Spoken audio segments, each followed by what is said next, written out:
پشاور میں تعمیراتی مٹیریل کی قیمتیں مستحکم نہ ہو سکی۔ کبھی سریے اور سیمنٹ کی قیمتوں میں کمی تو کہیں ریت، بجری سمیت اور اینٹ کی قیمتوں میں اضافے نے عام آدمی کو چکرا کر رکھ دیا ہے۔ پشاور سے زاہد امداد کی رپورٹ۔ غریب کے لیے مکان ہو یا دیگر تعمیراتی کام کے لیے بار بار حساب بدلنا پڑتا ہے۔ پشاور میں 2 سے 3 ماہ کے دوران ریت اور بجری کی قیمتیں بڑھنے لگی۔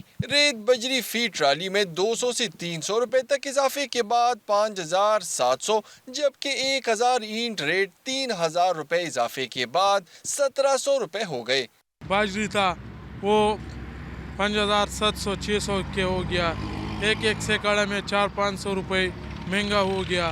اینٹ پہلے 14-14.5 ریٹ میں تھا، اس 17.5-17 میں ہوا ہے۔ ہر چیز میں اضافہ ہوا ہے۔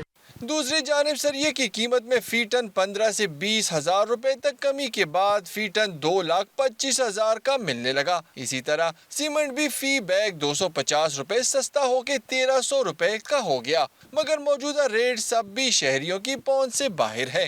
1350 کی ہے لیکن پھر بھی مہنگی ہے، یعنی یہ سریا جو ہے وہ تو پہنچ سے باہر ہے۔